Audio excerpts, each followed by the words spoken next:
कुमारी सैलजा जी, Bhupesh Baghel ji, TS Singhdeo जी,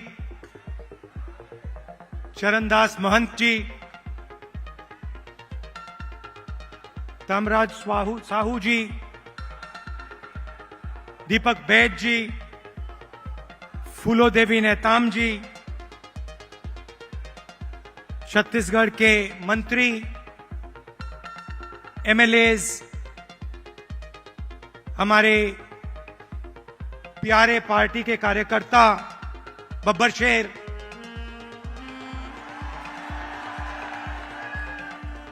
और शेरनिया,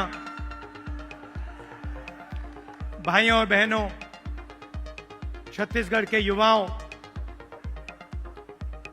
press के हमारे मित्रों, आप सबका यहां बहुत बहुत स्वागत। इतनी गर्मी में आप आए, अपना कीमती समय आपने हमें दिया, हमारी बात सुनने आए, इसके लिए मैं बहुत आभारी हूं।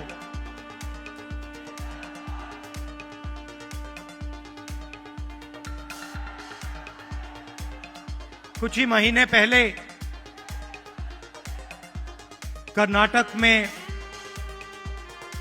चुनाव हुआ। एक तरफ बीजेपी और उनकी विचारधारा, दूसरी तरफ कांग्रेस पार्टी, हमारी विचारधारा।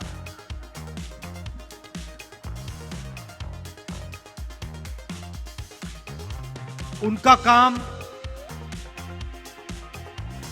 लोगों को बांटने का, नफरत फैलाने का, हिंसा फैलाने का। हमारा काम लोगों को जोड़ने का, नफरत के बाजार में मोहब्बत की दुकान खोलने का।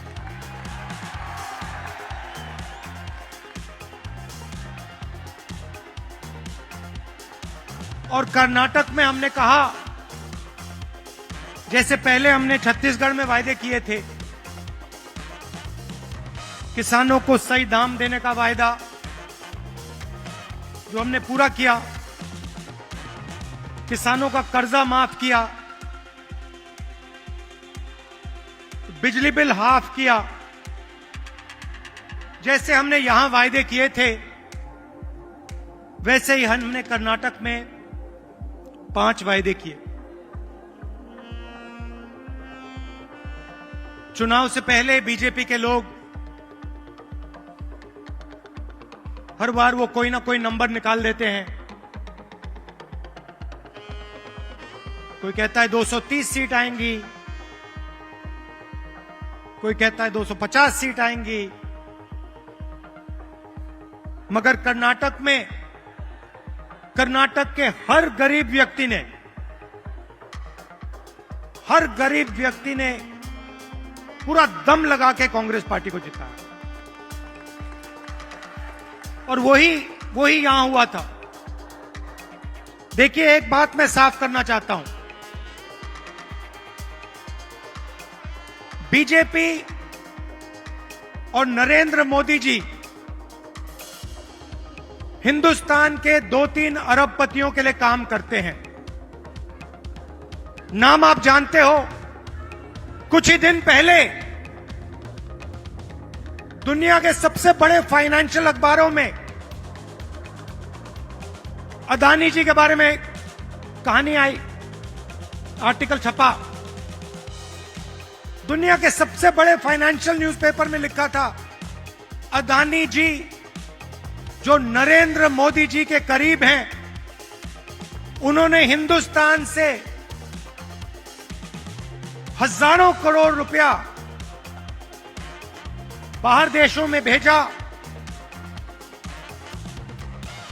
और उस पैसे से स्टॉक मार्केट में अपने शेयर्स का दाम बढ़ाया और उस पैसे से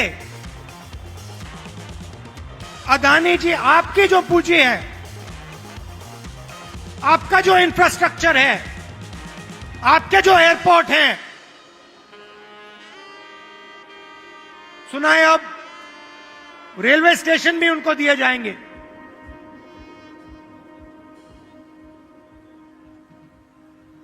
पूरा का पूरा एक व्यक्ति के हवाले किया जा रहा है। और मैं साफ कहना चाहता हूं कि चाहे वो कर्नाटक की सरकार हो, छत्तीसगढ़ की हो, राजस्थान की हो, हिमाचल की हो, और जो अभी आने वाली हैं तेलंगाना, मध्य प्रदेश, ये सारी की सारी सरकारें गरीबों की सरकारें होंगी, अदानी की सरकारें नहीं होंगी। और प्रधानमंत्री को साफ कहना चाहिए, देश को बताना चाहिए और छत्तीसगढ़ के युवाओं को बताना चाहिए कि वो अदानी जी पर इंक्वायरी क्यों नहीं करवा रहे हैं। ऐसी क्या बात है कि नरेंद्र मोदी जी अदानी जी पर इंक्वायरी नहीं करा सकते हैं? दो तीन सवाल हैं भाई और बहनों, युवाओं। ये जो हजारों करोड़ रुपए हिंदुस्तान से बाहर गया, ये पैसा किसका था? पहला सवाल, ये अदानी जी का पैसा नहीं था, ये किसी और का पैसा था। किसका पैसा था? ये पहला सवाल है। प्रधानमंत्री जी कोई इंक्वायरी नहीं करवाएंगे। मैं आपको साफ कह देता हूं, हिंदुस्तान का प्रधानमंत्री अदानी जी पे कोई इंक्वायरी करा ही नहीं सकता, क्योंकि अगर उसका इंक्वायरी का नतीजा निकल गया तो नुकसान अदानी जी को नहीं होगा, नुकसान किसी और को होगा। तो छत्तीसगढ़ में हमने क्या किया? छत्तीसगढ़ में किसानों को धान के लिए सही दाम दिया। और आज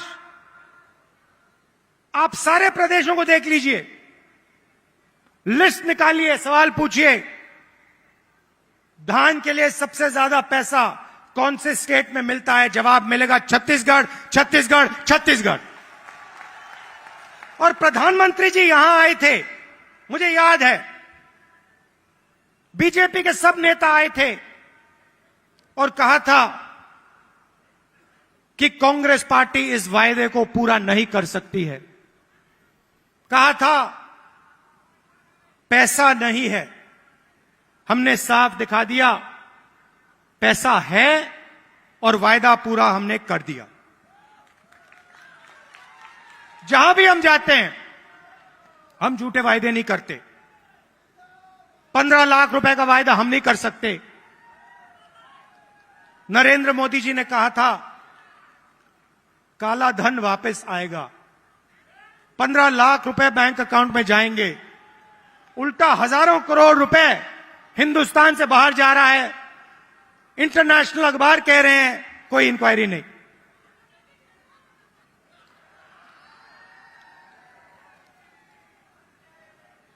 तो अब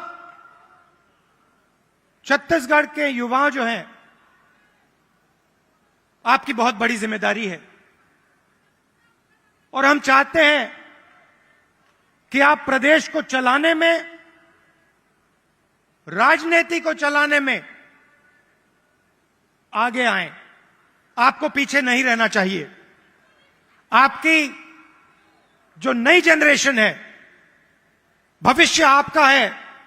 आने वाले समय में छत्तीसगढ़ आपका है और आपको आगे बढ़ना पड़ेगा। और इसीलिए हमने राजीव युवा क्लब आपके लिए बनाए हैं। हर क्लब को 1 लाख रुपए, 3 लाख युवाओं को क्लब में हमने जोड़ा है। और ये ऐसे नहीं जोड़ा है, मैं आपको साफ बताना चाहता हूं। हमने इसलिए जोड़ा है कि आप इस प्रदेश को चलाने में आप भाग लें। और हम आपके लिए राजनीति के दरवाजे खोलना चाहते हैं कि कुछ ही सालों में आपके बीच में से छत्तीसगढ़ के एमएलए, प्रधान, नेता चुन के आए, इसलिए हमने यह काम किया है। दो तीन चीजें मैं और कहना चाहता हूं। जो हमारे आदिवासी भाई हैं, आपके लिए हमने पैसा कानून लाया, आपकी जमीन की रक्षा की। मैं आपसे एक बात कहना चाहता हूं, हम आदिवासी शब्द का प्रयोग करते हैं। आदिवासी का मतलब जो हिंदुस्तान के ओरिजिनल मालिक हैं। आदिवासी का मतलब इस देश की जो जमीन है, जो धरती है, उसके सबसे पहले आप मालिक थे। मतलब आपकी जमीन पर, जंगल पर, जल पर आपका हक बनता है। बीजेपी ने एक नया शब्द निकाला है, वनवासी। इस शब्द का बिल्कुल दूसरा मतलब है। हम चाहते हैं कि आदिवासी युवा जो भी सपना देखना चाहें, देखें और उस सपने को पूरा करें। डॉक्टर बनना है, इंजीनियर बनना है, बिजनेस चालू करना है, लॉयर बनना है, जज बनना है, मैन्युफैक्चरिंग यूनिट शुरू करना है, सब चीजों में आपको शामिल होना चाहिए। वो चाहते हैं कि आप जंगल में ही रहें, आप जंगल के बाहर ना आए। शब्द के पीछे सोच है भाई और बहनों। उनका कहना है कि आप पहले हिंदुस्तान के मालिक नहीं थे, आप जंगल में रहते थे और आपको जंगल में रहना चाहिए। हम कहते नहीं, जंगल का हक, जमीन का हक, जल का हक आपको मिलना चाहिए। मगर जो भी आप सपना देखना चाहते हो, जहां भी आप जाना चाहते हो, वो सपना आपके लिए पूरा होना चाहिए। यह फर्क है विचारधारा में।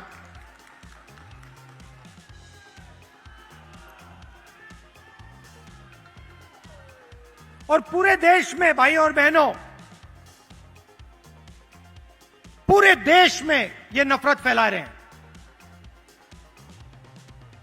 आदिवासियों को नया नाम दे देंगे, एक धर्म को दूसरे धर्म से लड़ा देंगे, एक भाषा को दूसरी भाषा से लड़ा देंगे, एक जात को दूसरी जात से लड़ा देंगे। हमारा काम जोड़ने का है। जहां भी ये नफरत फैलाते हैं, चाहे वो मणिपुर हो, असम हो, कर्नाटक हो, जहां भी ये नफरत फैलाएंगे, कांग्रेस पार्टी के कार्यकर्ता वहां जाकर मोहब्बत फैलाएंगे।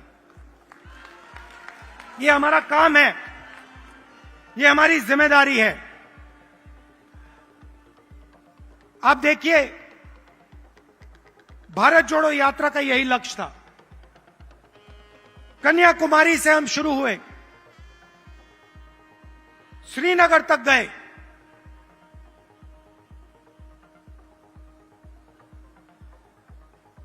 मीडिया में इन्होंने, बीजेपी के लोगों ने हर रोज ये कुछ ना कुछ उल्टा सीधा बोलते हैं, नफरत फैलाते हैं। भारत जोड़ो यात्रा ने पूरे हिंदुस्तान को जोड़ने का काम किया। हर धर्म को, हर जात को, हर भाषा को हमने याद दिलाया कि आप सबसे पहले हिंदुस्तानी हो और आप सबको एक साथ मिलकर, मोहब्बत के साथ, इज्जत के साथ रहना है। यह यात्रा का मैसेज था और यह बहुत गहरा मैसेज था, नया मैसेज नहीं था, बहुत पुराना मैसेज है। सदियों से यहां पे छत्तीसगढ़ में और बाकी प्रदेशों में लोगों ने यह मैसेज दिया है और यही कांग्रेस पार्टी का और हिंदुस्तान का डीएनए है। हम जोड़ते हैं, वो नफरत फैलाते हैं। हम किसानों के लिए, मजदूरों के लिए, छोटे व्यापारियों के लिए काम करते हैं, वो 2-3 अरबपतियों के लिए काम करते हैं। कुछ साल पहले मैंने बघेल जी से एक बात कही। मैंने कहा, जहां भी मैं जाता हूं, मैं युवाओं से पूछता हूं, आपके सामने सबसे बड़ी मुश्किल क्या है?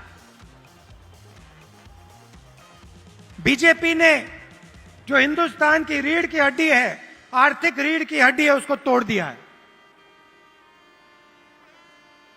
जो छोटे व्यापारी थे, जीएसटी और नोटबंदी ने उनको खत्म कर दिया, जानबूझ के खत्म किया।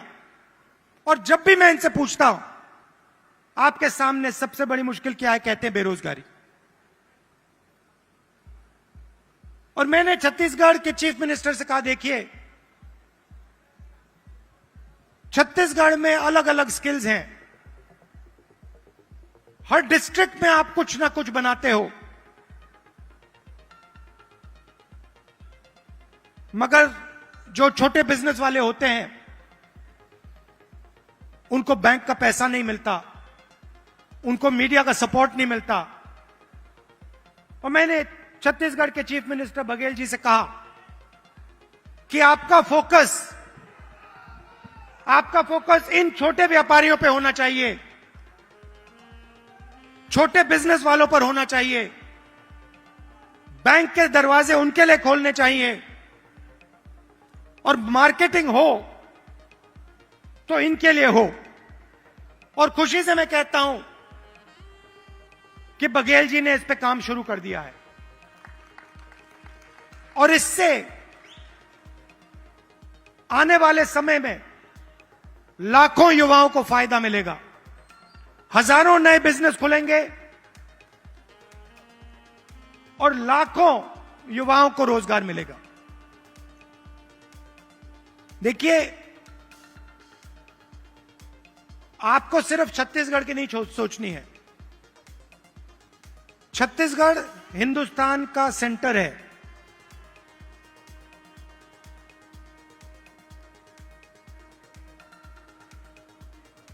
बंगाल से गुजरात कोई जाता है, छत्तीसगढ़ से निकलना पड़ता है। आप सेंटर लाइन पे हो और आपको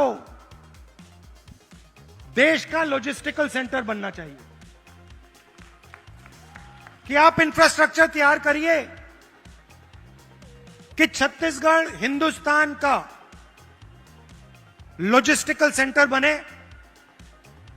जो भी माल बंगाल से गुजरात बाकी प्रदेशों में जाए वो यहां प्रोसेस हो, यहां से निकले, एयरपोर्ट से आप बाकी दुनिया को छत्तीसगढ़ से जोड़िए, सिर्फ हिंदुस्तान को नहीं, बाकी दुनिया को आप एयरपोर्ट से जोड़िए, छत्तीसगढ़ को जोड़िए कि हमारे जो युवा हैं, छत्तीसगढ़ के जो प्रोडक्ट्स हैं वो पूरी दुनिया में जाएं, सिर्फ हिंदुस्तान में ना रहें। मुझे लगता है कि छत्तीसगढ़ की सरकार ने बहुत अच्छा काम किया है और आने वाले 5 सालों में भी यहां पे छत्तीसगढ़ की सरकार, कांग्रेस पार्टी की सरकार जबरदस्त काम करने जा रही है। कार्यकर्ताओं से मैं कहना चाहता हूं, आप हमारी रीढ़ की हड्डी हो, आप हमारे विचारधारा के लिए लड़ते हो। छत्तीसगढ़ में आपने हमें जिताया, राजस्थान में जिताया, कर्नाटक में जिताया, हिमाचल में जिताया, तेलंगाना में जिताओगे, फिर से छत्तीसगढ़ में जिताओगे, मध्य प्रदेश में जिताओगे, राजस्थान में जिताओगे।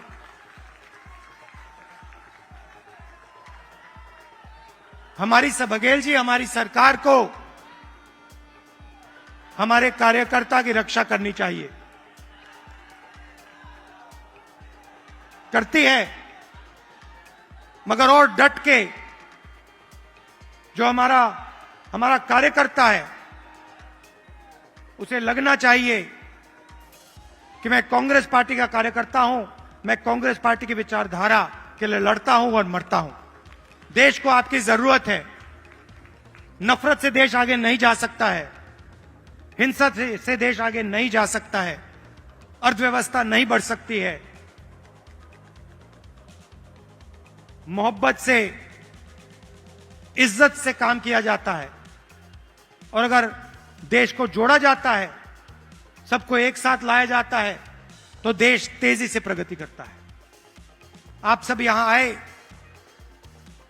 इतने प्यार से आपने मेरी बात सुनी, इसके लिए आप सबको दिल से धन्यवाद। और जो युवा हैं जो अब इन क्लब्स में शामिल होंगे, आप याद रखिए छत्तीसगढ़ का भविष्य आपका है, आपकी बड़ी जिम्मेदारी है। आपको राजनीति में आना है और आपको छत्तीसगढ़ को भविष्य में चलाना है। बहुत बहुत धन्यवाद। जय हिंद, नमस्कार।